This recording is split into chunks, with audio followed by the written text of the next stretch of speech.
Ready to fight? Then step into the ring and take on Sting. There's me and my rival, Ric Flair. And there's a total package, Lex Luger. Check out the toughest tag team around, the Steiner Brothers. These WCW action figures are just as tough and as mean as we are. Rick goes for the knee drop. Can Sting escape? Oh, he's gonna finish him off with the body slam. The WCW wrestlers each sold separately from Galoo. I dare anybody to take us on.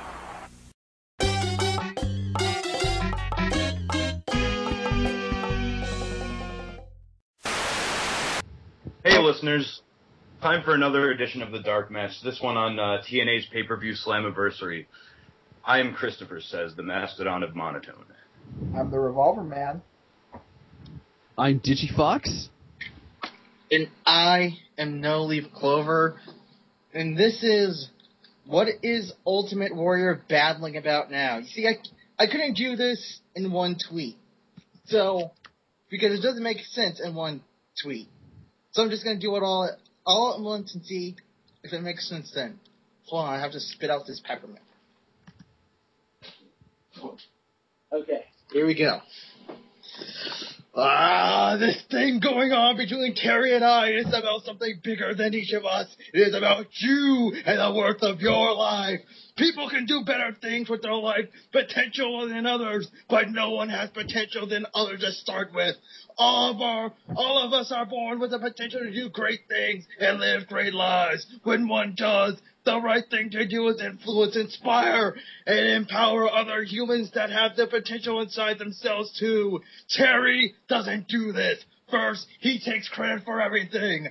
There is no room for anyone else or praise for others. 2, he has not used his incredible life successes to learn from them. Grow wiser, be a better man, be a more capable mentor. When a man fails at this, he cannot be seen as a leader, someone to look up to or admire. Those who do see him as such have been misled. Given the choice between the truth and the lies, they choose lies. Life will not work if you choose lies. This is what I know of lies. This is why I fight, not so you make me like Terry because he believes he is. No, I fight so that you know you do not tolerate lives of lies. Live lives of truth. Inspire me. I succeeded at being a sports entertainer, and I am proud of what we did together. But to me, you are all better than that. You can do better. You can turn the world fucking upside down. I can feel your power. You know, if Warrior didn't say, I know what Warrior was trying to say there, and if he just said that Hulk Hogan is an underachieving glory hound liar, then whatever the fuck that was, I think it would have gotten his point across much better. Well, personally, I think that this just shows how bad of a booker and writer Ultimate Warrior is, because before he said he's going to tear a fresh ass, like, why didn't he just say, I'm going to stick my dick in Hogan's reputation? Oh. Oh, God. Oh, talking about mixing. Summed it up like that. Oh. There goes that thought that's going to give me nightmares tonight. Yeah. But reputation isn't a tangible thing. I don't know. That's why I said I couldn't just pick one of the tweets. At any rate, folks, we are here to talk about TNA Impact Wrestling's Slammiversary 9, except it's really 6 event. We are, of course, in the Impact Zone, and our first match of the night is for the Tag Team Championships, the British Invasion versus James Storm and Alex Shelley. I just want to go back a second. This is, well, considering there's like 4 pay-per-views that are said to be TNA's WrestleMania, I'm guessing Slammiversary is what they consider it to be because it's the only one that's numbered. No, Bound for Glory is numbered. All right, well, debatable, Bound for Glory or Slammiversary. Does Slammiversary look any different than an Impact besides what's on the Titantrons during the matches compared to how big WWE makes their WrestleMania? They have a tail of the tape for some matches. There's that. It's not a tale of the tape. Different. Yeah, But that's the problem. We don't know what tail of the tape means. Since we're keeping count, like, there are 4 WrestleMania pay-per-views. 4 of their pay. Slammiversary, Lockdown, Bound for Glory, and what was it? Victory Road? Victory Road, but that was... Oh, God, Victory Road. Nightmares. The memory. Yeah, I will, like, I guess we could have the one concession or the one false concession that it was better than Victory Road, but again, suffered from, like, it didn't have, like, god-awful finishes or one god-awful finish, but it did have a lot of fucking shitty finishes. It had very poor finishes. It didn't have non-matches, though, like Lockdown and Victory Road did.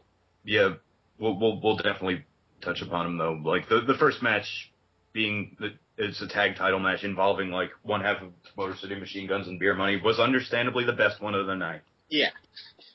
If you're expecting something different, folks, then I don't know what to tell you. And fuck me, all things considered, like, British Invasion, to my knowledge, were only built up as the contenders just at past Impact. Well, it's like I said before. Clearly, you know, they won a tournament in Rio de Janeiro. Oh yeah. That's probably the reason they're going to give on the books. But anyways, start of the match, everybody comes out. Then Rude comes out, bringing a 6-pack of beer, and joins the commentary team. Yeah. Always good words of support throughout the match. And if anything, like the overall like feel of it was that, yeah, Shelley and Storm are very, very hard to challenge. Like it was a rarity. Like I don't know if Russo booked it or not, but like they didn't really bicker. They had like a couple of miscues, and they still ended up going over. And there weren't like a lot of times where you could say that the British Invasion had such an advantage. Like it was very much them like pulling out some impressive stuff, but nonetheless Shelley and Storm like really going over them. Yeah, you know, yeah, sorry. No, go ahead. I always thought British Invasion was a really good tag team, which pissed me off when they broke them up, and then it pissed me off when they put them back together because they did it for no fucking reason, but that's neither here nor there. But I think this match went a long way towards proving that, you know, they are a very good tag team, even though they were built up out of fucking nowhere and they weren't really on TV. And as an aside, I really liked their matching jackets. Yeah, plus I want to see more of them. Like there, one particular spot they did, they grabbed. We're never seeing them together on TV again. They grabbed whether it was Storm or Shelley's arms, I don't remember. But they basically took him down in like a straitjacket hold. Yeah, it was like I guess it was like a straitjacket. I'd call it like the straitjacket plunge, something like that. Nicely inventive. Didn't really see anything like that before. Could be wrong. Like other people could have done it before, but nonetheless. Again, as I mentioned, like there was a miscue in the match. At one point, Storm wanted to spit beer in the face of one of the members of the British Invasion, but he ended up hitting Shelley instead. In the resulting blindness, Shelley ends up super kicking Storm. I have to say, it wasn't until I started watching TNA that I learned that apparently beer has the same effect as acid or ink on the eyeballs. Yeah, liquid in your eyes is fairly inconvenient, but yeah, it looked like he was hit with pepper spray. Yeah. But again, maybe Storm's like saliva has weird chemical properties. Well, it probably was really shitty American beer. Hey, fuck you Canadian fucks. And you're a little bad, yeah. Fuck you when you get your maple syrup and your Tim Hortons and your Degrassi Junior High. Fuck all that shit. You had all that. But although the entire match, like I won't stop putting it over. The sad thing is the whole like beer spot, the beer in Shelley's eyes was only like build up to see like, oh, I don't want to see this result. I don't want to see British Invasion go over because that wouldn't be a good booking decision to just give him the belts. Well, yeah, like, we weren't worried that like the heels would get the belts. We were worried that TNA's actually gonna have the titles change hands. Yeah. Ordinarily, that little suspension of disbelief would have been a good thing, but since we were like, oh god damn it, and we're not saying we don't like British Invasion, because we do, generally, right? Yeah, I love British Invasion. Hell, it bugs me how many good angles they had for the British Invasion, or the people in British Invasion, that TNA's just killed for no reason. Yeah, so it's not like we're saying, we don't like British Invasion. It was just like, God, we don't fucking want them to win the belts yet. Can't they have, can't this feud go on a little fucking longer? Like, we didn't want the tag team championships to change hands that way. Not because we were like, oh no, the faces are gonna lose, but because of God damn it, Russo. Has this been a feud? Really, if you think about it, yeah, British Invasion's challenging for the titles, but they haven't been feuding. It's more like well, this is the job, we're going to have to fight them. I mean, that's just the nature of the business. But yeah, as we said, the Storm and Shelley go over with a pair of super kicks, and then I believe Shelley hits a sliced bread. I thought wasn't that the frog splash? No. Yeah, it was sliced bread, never mind. But, yeah, after that we have of course, one of everyone's favorite segments here, the Dark Match, a Steiner promo. Yes! No. We see earlier today, Kurt Angle and Jeff Jarrett arriving at the building. No one cares about that. On to the Steiner promo. Just to let you know that they've arrived in the building. It's your usual Steiner. I'm gonna take Matt Morgan's girlfriend and rape her, and I want to be the DNA of TNA. Oh Lord! And rip his left arm off and beat him with it. First of all, I hate that freaking catchphrase, the DNA of TNA.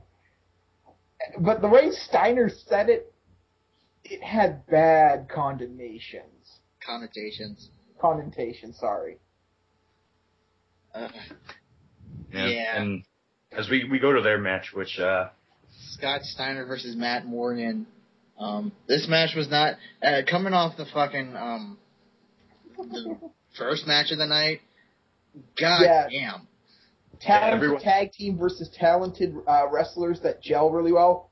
Going into Scott Steiner and Matt Morgan. It was like seeing Rosario Dawson naked, and then right after that you see Tommy Wiseau's penis goes on screen. Yeah, exactly. You see and then he fucks Rosario Dawson's belly. You go from Rosario Dawson to Tommy Wiseau's fleshy, veiny ass in 2 minutes. But that's what I call an erection front end collision. Because it goes right back in. To everyone's utter shock and awe, a match culminating a feud that had been pretty much aborted and then picked back up sucked. I was surprised. I don't like Matt Morgan. I'm quickly finding out that I don't enjoy him as an in-ring person. He doesn't have a whole lot of personality. He's not very good promo-wise, and putting him in the ring with a guy like Steiner, it's hard to believe that Jim Cornette thought this guy could be headlining WrestleMania in 2 years of his debut. I mean, it's... Go ahead. For one just notable spot I remember was when early on in the match, Matt Morgan basically takes the back of Scott Steiner's neck and basically applies some kind of nerve pinch to him. And then reacting to that, Scott Steiner grabs the back of the ref's neck as if it was some kind of chain reaction. I don't even know what the hell they were thinking. It was like a Vulcan nerve hole. Yeah. Yeah, but what I was gonna say about Matt Morgan is just you can't put him in the ring with a guy like Scott Steiner because Scott Steiner is not gonna fucking bump for Matt Morgan. You have to put Matt Morgan in the ring with a smaller guy, and not just a smaller guy, but a smaller guy that can actually carry him to a decent match. And yeah, even someone like Kaz, someone who's like pretty much middleweight, and he's a 6'7", 300-pound dude who doesn't fucking wrestle like that. He wrestles like every fucking NXT rookie fucking does, except Daniel Bryan because he's awesome, and Derek Bateman because he's also awesome. That's he doesn't seem like he's learning anything, Matt Morgan, does he? No, it doesn't seem like he's gotten better. But yeah, he ends up beating Steiner with the brogue kick after the carbon footprint. Yeah. Carbon footprint. As far as it's like basically now there's the Orton Slam because Angle can't claim that move. It's the brogue kick because Sheamus does it. I'm waiting for Matt Morgan's new finisher to be a powerbomb called the Melting Ice Caps.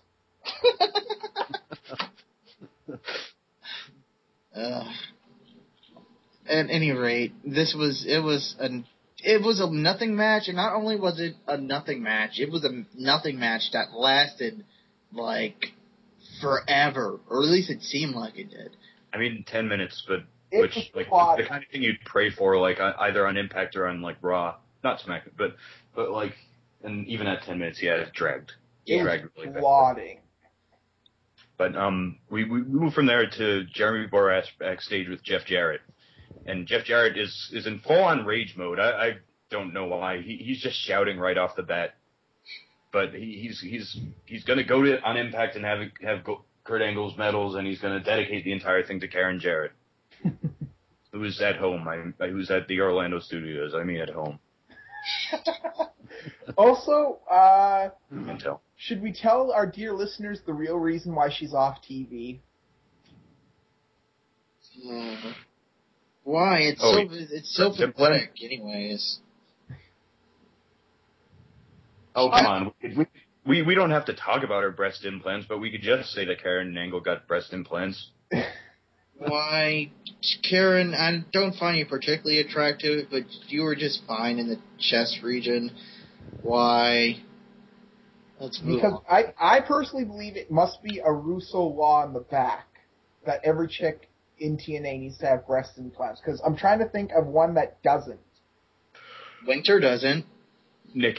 Roxy, and look what happened to her. Oh yeah, Winter. Well, I'd say watch out, Winter, because Russo might be stalking in the back with some chloroform and a surgeon's knife. Yeah, but let's move away from that dark thought into the X Division 3-way: Kendrick versus Kazarian versus Abyss. In my opinion, I don't know whether it's like I give this match some credit. There was some genuine. It's like the standard fare type of like really huge threat versus like the two smaller guys who are trying to make an effort to take him out, but they did it effectively. The problem is Except the finish. Not even the finish. Going back, it's a problem I have a bit with Abyss in general, is that there's way too many guys that are the same size as Abyss. So this dark, hellish monster image doesn't work for Abyss when really he's average. No, yeah, I think would you take Undertaker as seriously as he does if he was only about 6'2"? Well, see, there's also the factor of like it just depends on where his gimmick is at that time or what they book him to do to certain faces or stuff like that. And Abyss really isn't doing much beyond like same thing that Doug Rawr, I have title Rawr. And quoting Sun Tzu for some reason. It's just with Abyss. With Abyss, I think you're right, Revolver Man, that he did. It used to be that like Abyss was like one of the bigger guys in the company, back in the Nashville days, and work. Yeah, but now he just this is a problem that Genghis talks about a lot. Is that it's guys who are bigger guys, and Abyss is still a pretty big guy. He's like 6'4", 6'5". He's still a pretty big guy, but they don't necessarily wrestle like big guys, like fucking Abyss, bumping for a fucking drop kick, and And this match, it's not that this was a bad match. It's just, it started off pretty good, and then it dragged in the middle, and then it got pretty good again towards the end, and then the finish happened, and you're like, fuck this bullshit. But yeah, that's basically, like you said, it started out with them, like, really taking the offense to Abyss, like, in a very quick way. They were really slamming Abyss around for a bit. Yeah, as you'd expect, like, X Division wrestlers to do, and especially in this situation. And, like, for instance, but Abyss was pretty much no-selling quite a bit of what they were doing for good reason. Like, they do want to put over the fact that this Dark Horse has kind of rode into the X Division as much as he doesn't belong there. And well, they finally realized how to book Abyss as X Division champion as the monster killing the company rather than just some doofus from Immortal, which I guess doesn't exist anymore, as far as I can tell. Yeah, now it's just Bischoff Hogan. I guess. Yeah, everyone has a feud of their own. Like they kind of disbanded unofficially, but yeah, like around the time that Kendrick and Kaz are really like their kicks are really starting to like send Abyss down. I think they both go for a pin, which I don't know how that works. If like that both. Kendrick was on the legs and Kaz was on the chest, which if I had to make an objective decision, I'd have to give it to Kaz because you're supposed to pin the shoulders, not the kneecaps. But yeah, eventually, like towards the end of the match, Kendrick and Kaz start fighting, and faces feuding. We back through some territory from some booker, forgot his name, but Shades of Grey. But yeah, they start fighting and. Oh, go on. All of a sudden, out of nowhere, Kendrick hits a drop kick. Normal looking drop kick. And then Kaz is dead. Yeah. Like, what? It's a drop kick of doom. From Kendrick of all people. It's the drop kick of reptilian enlightenment. Did he put his tin or lead in his boots accidentally instead of his head so they were weighted down or something? I don't know. I don't care. Kaz goes down like a ton of bricks. Abyss rips off Kendrick and slams him onto the ground, and that's your finish. He pins Kaz after a drop kick done by somebody else. Yeah, weak finish, man. Weak finish. I thought it was a botch at first because that was such a transitional pin. That was the finish? It looks really botched. Did they get told to go home? Did they have something more elaborate planned? And then they had to wrap up their shit? You know what? I would not be surprised if that was the reason, because unless Russo... I guess you can never put anything past Russo, but I can't see these three guys, who are all veterans, but let's not take any away from these three guys, deciding that, you know what would be the good finish? Transitional drop kick. But that match moves on to Samoa Joe versus Crimson after they replay the bar fight footage from Impact. Another feud. Same thing goes for Steiner and Morgan. Another feud they kind of dropped. They didn't really highlight for a couple of weeks, and then they're picking it back up. And they realized they didn't have a show without it. And again, how ashamed are we of Samoa Joe, like, regarding his work gone rate? So downhill. Oh, yeah, my God. Like, 2006. Could you imagine anybody saying, oh, great, it's the Samoa Joe match? Yeah, that's so regretful. Though he was one of the best parts of the show during that year. No kidding, when he was X Division champion, feuding with Christopher Daniels and AJ Styles, and then, well, some people say it was when Angle came in, but I disagree. It was probably when the main event Mafia started. Yeah. That's when he really started to go downhill. Yeah. And he started to go around with the knife and stuff and had a the nation of violence. I actually think it was before that. I think it was before that. Because before that, does anyone else remember when they had Kevin Nash and Scott Hall come back the fucking, 16th time instead of 17th? Yeah. And Scott Hall no-showed one of their pay-per-views, and Samoa Joe did that shoot promo on Scott. Yeah. And then, like, the next fucking, like, they didn't have Nash and Joe feud or anything. They did this weird thing where Joe and Nash become friends, and then all of a sudden Joe stops being, like, this fucking killer, this passionate guy who wants to be, like, the best wrestler in the world and wants to fuck people up. All of a sudden, he's, like, on TV with Jim Cornette bitching about his contract. Because Kevin Nash has convinced him that it's all about the money, brother. It's, you gotta get all you can. If TNA wasn't incompetent as it was, I would have thought this was some sort of meta joke about how Kevin Nash just ruins everything he touches. Yeah, that's extraneous though. Let's talk about this piece of crap match. Yes, we have Samoa Joe. You have Samoa Joe versus the still undefeated officially Crimson the Iron Cross Man. Yeah, the umbrella representative. Oh, that's an even better. Oh, great! Crimson has the T-virus. Wait, is that what we're going to turn into? He's not Amazing Red's little brother. Valley in real life. Wow, that sucks. Yeah, he's not Amazing Red's little brother. He's Wesker's little brother.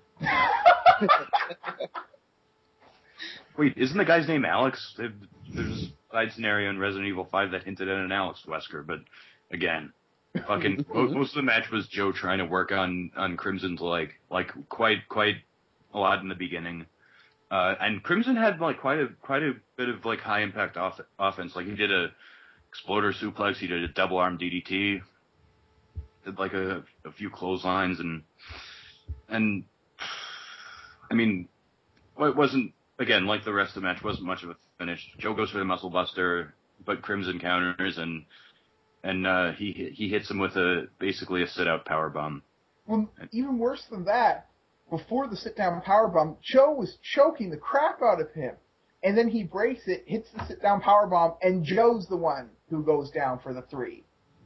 This would become a theme. Stupid finishes. This was a stupid finish to a match that still wasn't any good. Just remember when Joe gave a fuck? Yeah, that was a long time ago. That was a very long time ago. And not even just stupid finishes, no lead. Stupid finishes out of freaking nowhere with moves you would not expect to be the finish. That's because they didn't really establish a finish for Crimson, did they? So that's true. Why not on a pay-per-view?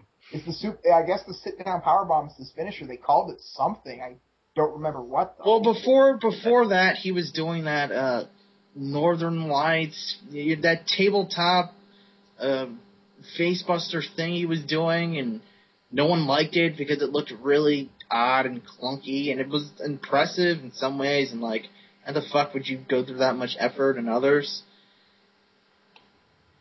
But anyways, yeah.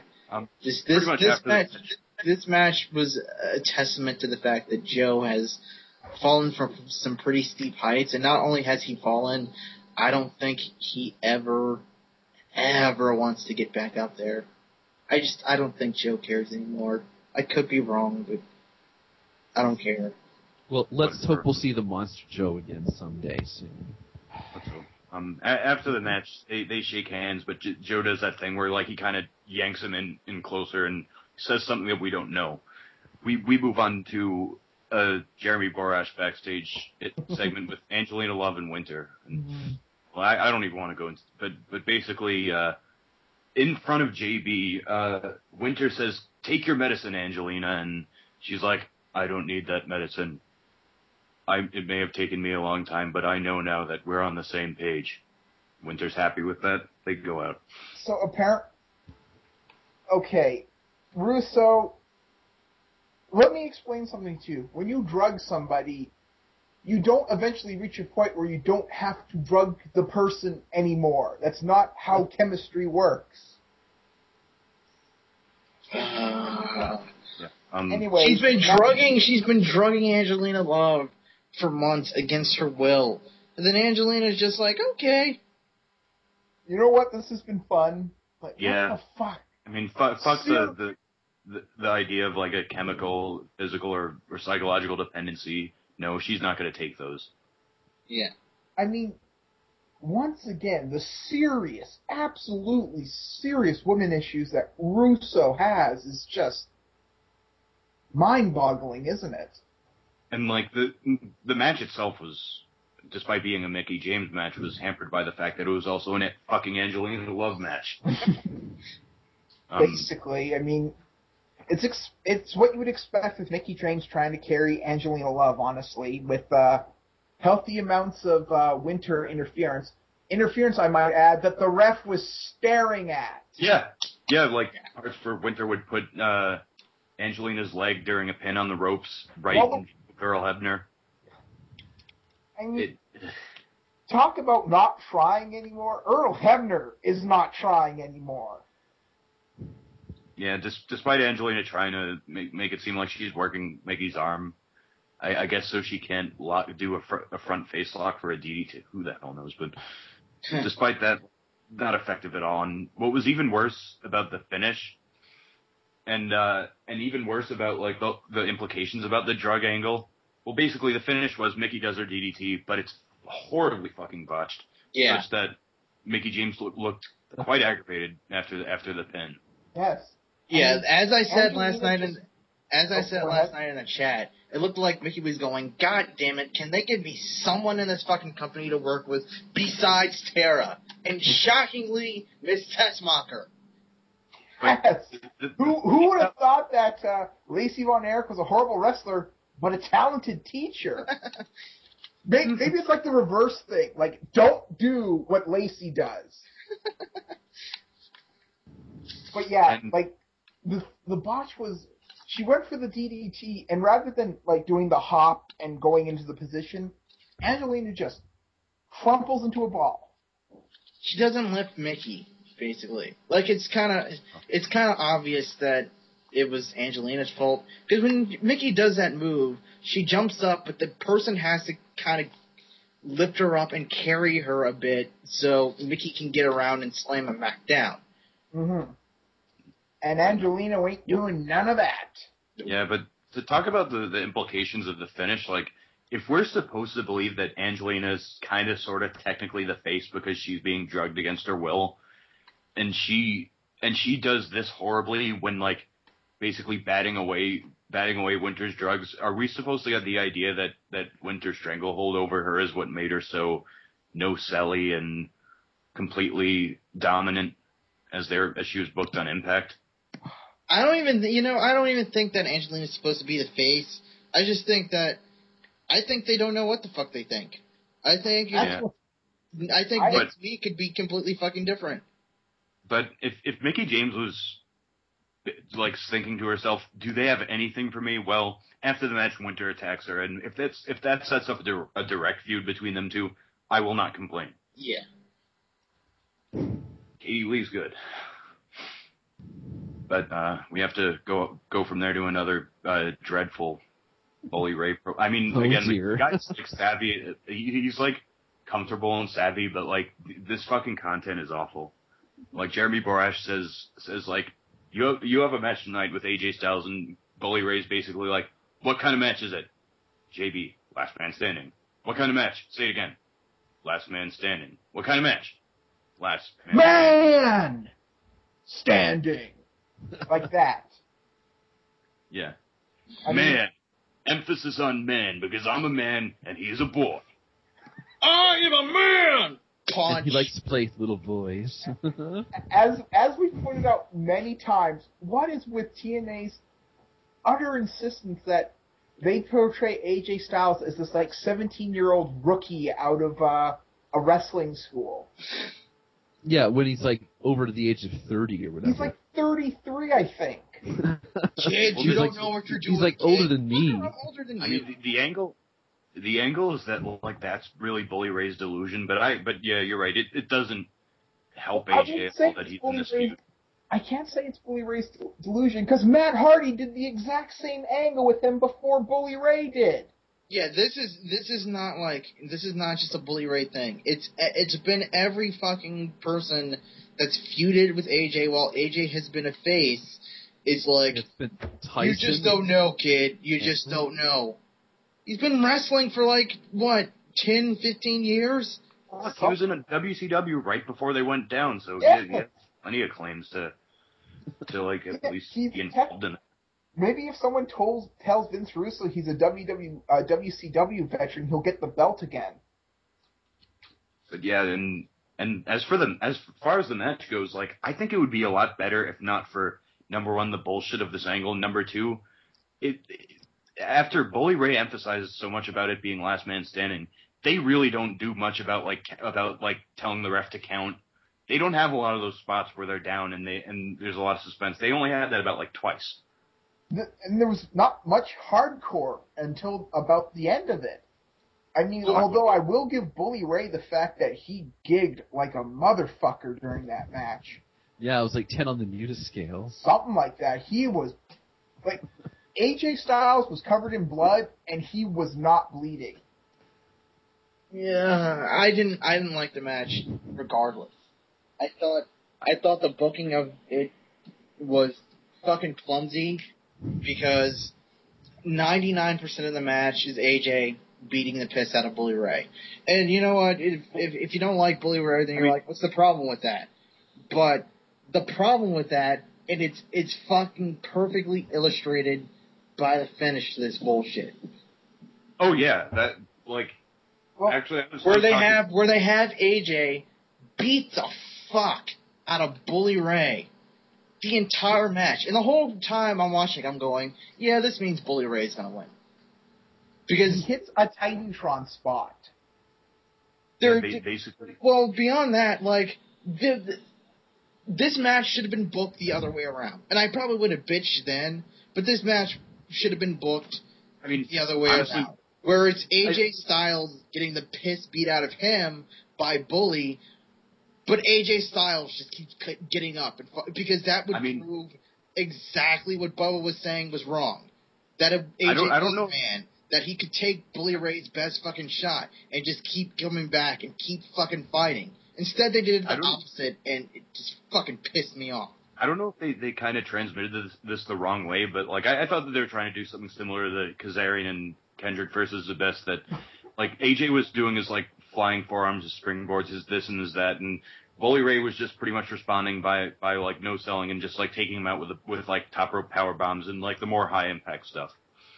Yeah, well, speaking of high impact, we get to the finish where, as I said, that AJ Styles hits the Titantron spot. He jumps off the Titantron, laying an elbow into Bully Ray. And they're both on the ground. The ref's counting. AJ gets to his feet. However, what's key here is that the ref does not break his count for AJ. Bully Ray pats him on the ass with his foot. AJ jumps with all his might into the cardboard stage and vanishes under the stage, basically. And then, as the ref is still counting, Bully Ray gets up far less than AJ did before his spot. However, his count is broken, and Bully Ray's our winner. I knew he was going to fucking win. I mean, I didn't predict he was going to win. But I don't think I predicted he was going to win. Not even consistent. Believe me, you can only guess what the crowd was chanting after that finish, and it wasn't, that was a genuine finish. It was fucking bullshit. Especially considering that in the little after-match thing, AJ was walking under his own power, but Bully Ray was not. So they contradicted their own finish with the after-match. I mean, fuck that. I mean, you could talk about TNA being inconsistent, but fucking AJ threw out the springboard Superman, the springboard 450, which took out Kurt Angle after a fucking long, grueling match for the World Championship. And no, it's not good enough. Do you get what I'm saying by this match had been booked in the opposite fucking way? Where if it's Bully Ray beating the piss out of, well, maybe not beating him to death, but Bully Ray beating up AJ, hitting these big spots on him, and then it's AJ that, gets back up. And then Bully Ray hits him with something else, and it's AJ that gets back up. And AJ just keeps coming, and keeps coming, and keeps coming. And then Bubba ends up winning the fucking match off something cheap. That's a different fucking story. But instead, it was booked in such a way that it made AJ looked like a complete and utter fucking pussy, and Bubba Ray ends up looking like the tough guy because he took every fucking thing that AJ had to dish. Well, no, it doesn't make him look like a tough guy because, like I said, at the end, Bully Ray needed more help to get out. So someone either subconsciously or consciously decided that both men should look inferior at the end of this match. Whatever. I want to move on to another match that really pissed me off. Really screwed the pooch on that one. Mr. Anderson versus Sting. Although it did have a great opening, and I'm going to let you talk about it, Christopher says. Well, basically, Anderson comes in and the mic drops, and he talks about, like, the promo itself wasn't really that good. He basically talks about how I'm going to prove all the naysayers wrong. Encapsulated. Rambling, I like to put it. What is he? Is he a fake? Well, I don't even know. It made no sense. Like, what naysayers was he talking about? He was the one that was being a dick. He was the one that was imitating Sting. And at the same time, like, all the while he was imitating Sting, except for the first time, they barely had any contact. Sting wasn't really taking it seriously. Just like, I got a match with Anderson. This is going to be a tough thing, but I'm going to get through it. Until the last Impact, where they take each other up backstage. But he's on the mic. He says Mr. and Sting just appears behind him as if he was some kind of apparition. He's also... Oh, wait, I'm going to let you say that. My God. But my first problem with this match is that... Oh, wait, you forgot. Sting was dressed like the Joker. I don't even know if you could call it that. He had the Joker paint. Yeah, he had the smudged Joker paint. That was a Joker look. Black makeup on his red and white. But yeah, getting back to it, like, the first real problem I had was that for the first, like, 5 or so minutes, they're brawling in the back, which is, if they want to make this look even slightly, like, even after they built it up like shit, they want to make it look even slightly like a well-built and, like, match that's really sizzling. They have to have them in the ring. They have to have standoffs. They have to have, like, tentativeness, like, that kind of thing. And it was just this, like, huge swamp of them brawling in the back for, like, the first 5 minutes, to the point where Anderson is about to or rather, like, one of them's about to drag another into the ring, like, after this 5 minutes, and another drags him back out saying, no, I don't want to do normal spots. I just want to, like, whip you into the rail or to the crowd or to whatever again. Well, the thing is, though, this was not... Was this a no countouts match? I don't know. Because if it wasn't a no countouts match, the ref was up while they were about 5 minutes outside brawling in the outside. I mean, it was strained enough when Undertaker and Triple H did that back WrestleMania 17, I believe, where they knocked out the ref and brawled for 20 minutes outside. But this just looks like the ref doesn't know how to freaking count. Well, that seems to be a trend with TNA. The refs don't get care. to that. Remember how they tried to make it an angle a while ago that, like, you know, we're giving our referees more authority and more power to affect matches. Da da da da da da. Do you remember all that shit? Yeah, all that shit has just been forgotten. Put it up on the counter. Another angle TNA has completely forgotten. But yeah, the match was just, like, uneventful. Like, the only thing Anderson basically tries to work on Sting's arm. Boring. For God knows what reason. The only thing notable I remember was Anderson doing the Green Bay plunge, which he only pulls out, like, once in a blue moon these days. We were watching the match, and someone replied that, you know, someone said, you know, Anderson really doesn't look good since he got steroids. And I think that's a microcosm. Yep. I think that's a microcosm of just how protected he had to have been while he was in the WWE. Because this is not Mr. Kennedy here. This is something wholly and completely different. From a wrestling standpoint, he's not very good. His promos have gone completely downhill. He doesn't have. He's bland. He's boring. He's just. I remember being excited about him coming. I remember being excited about him coming to TNA, and now I'm just like fucking. Why did I ever like this guy? Why did I ever take? Why did I ever take his side? Mr. Anderson. Mr. Anderson versus Randy Orton thing. But yeah, and for like towards the end of the match, for God knows what reason, Eric Bischoff gets involved to basically break up Sting's pin. Like, I remember, I know that they're trying to like disenfranchise and bring down Sting, but like I don't remember them being for Anderson. Like I seem to remember, I guess they just want to enlist his services. No. Remember that they already tried this when fucking Anderson faced 15 minutes ago, where. You know, they had Immortal sort of bring in Anderson, then Anderson called them all assholes, and they beat up Anderson, and then Hogan gave Anderson a blowjob in the back, and Anderson was like, I'm sorry, I didn't mean for that to happen. And then Anderson came on his face, and Hogan got mad and body slammed him and dropped the leg on him. And Brian Knobbs was in there somewhere. Yeah. That happened, right?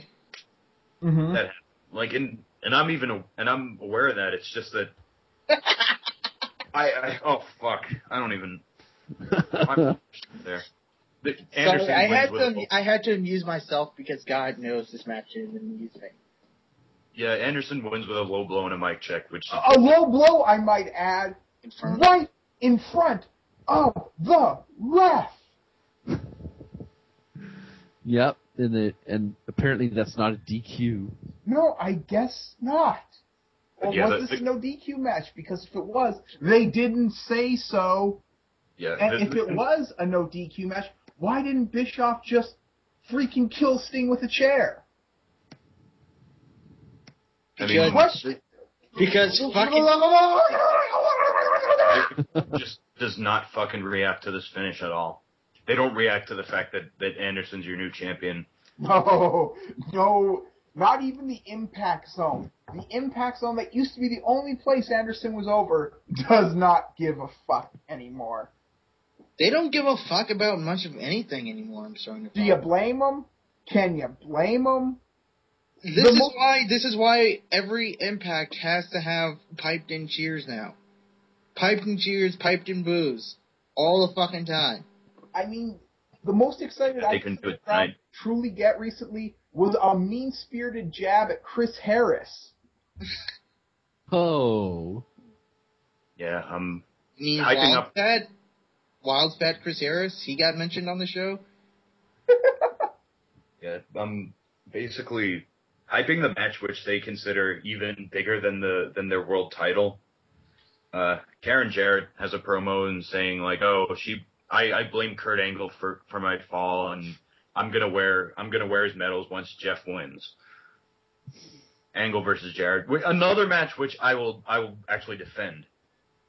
They did this in a very slow pace to like Jarrett going, I'm not gonna take this shit anymore, and I'm gonna start doing heel shit, and then finish. But really, I mean, to have like a normal match after they had a cage match after.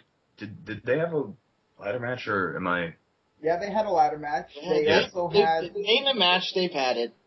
I expected this match to be like a ladder match, being the gold medals were on the line. Yeah, that's logical, but logic in TNA. We found out only that night that it was also a number one contenders match.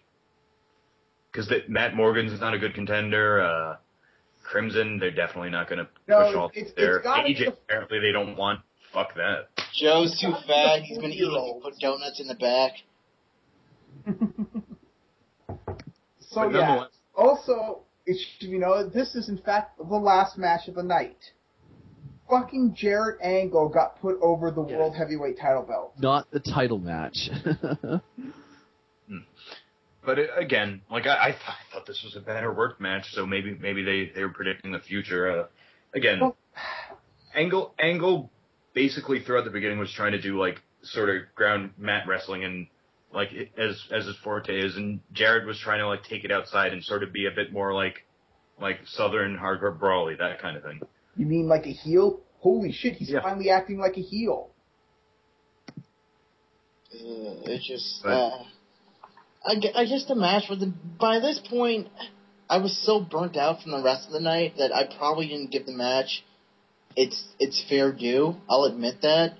But, I don't know, it just seemed like it was a good match, it was okay, but it still seemed like just another match to me.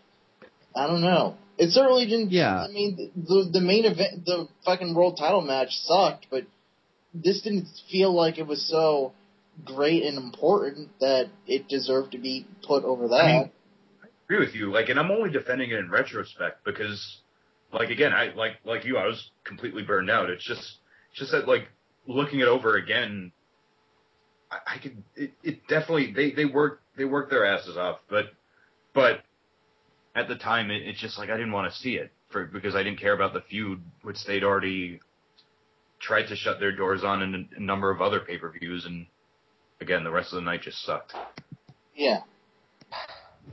That's a good description. Although, I will give TNA this.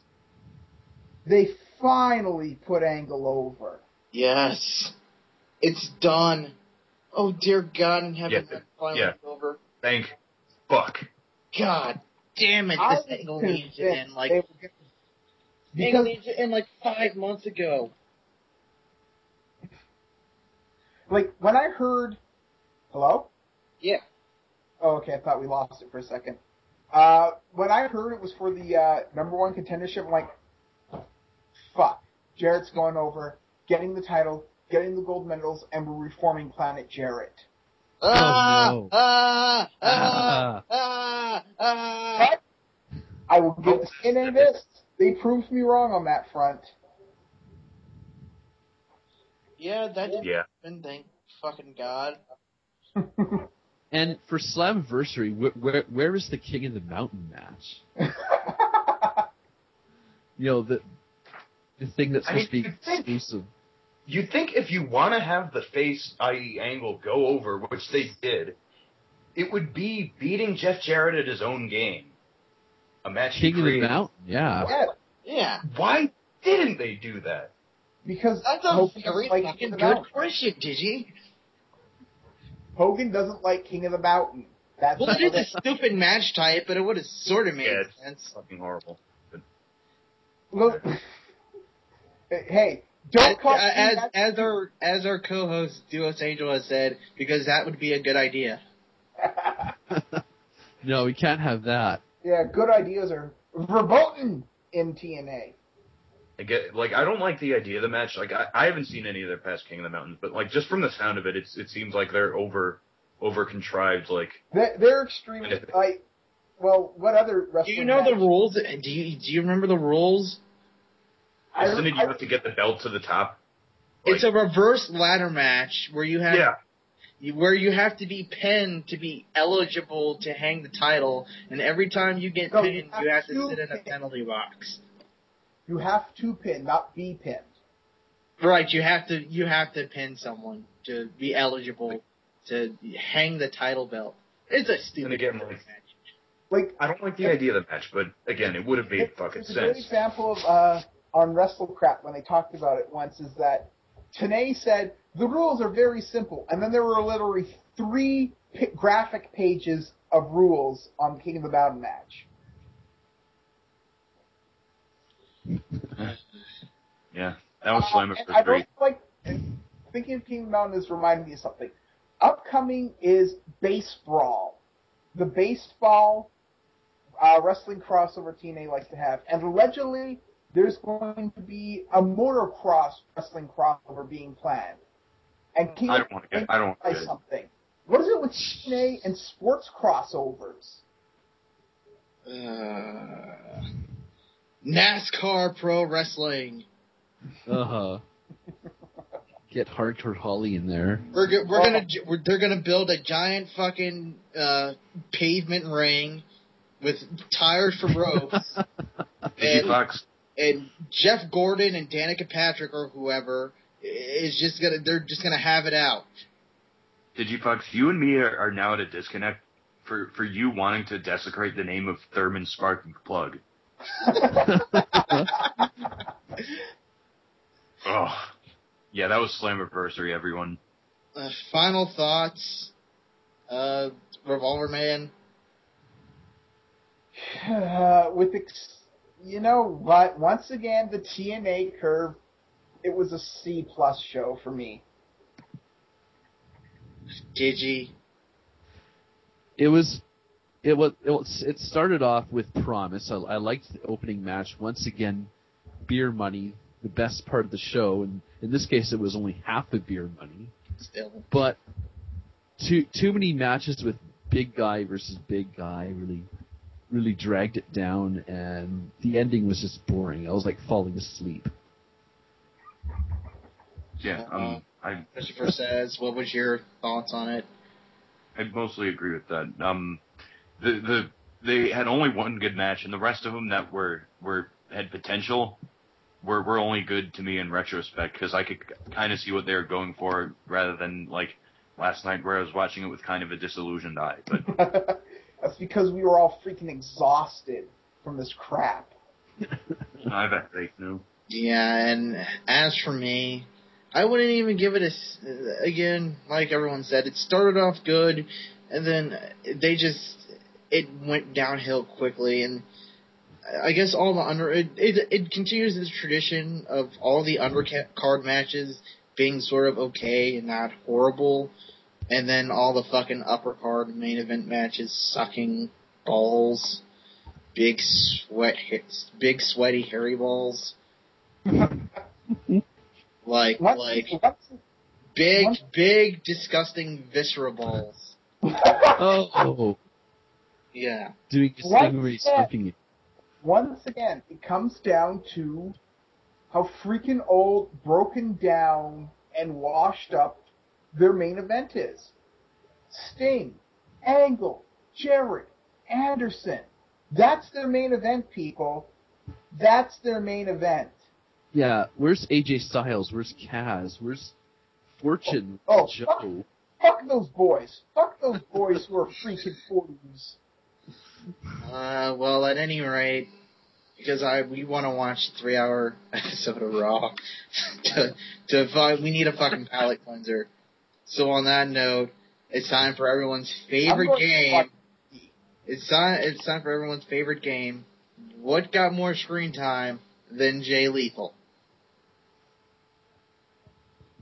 Who wants to start? I'm just trying. I gotta think about it. Cardboard Stages got more screen time than Jay Lethal. The double pin on Abyss got more screen time than Jay Lethal. Okay. Bully Ray's ripped, torn pants, which God! I forgot about that. I can't believe we. Oh yeah. Or let's not talk about that. Let's not talk about his balls. Okay. What got more screen time than Jay Lethal this week?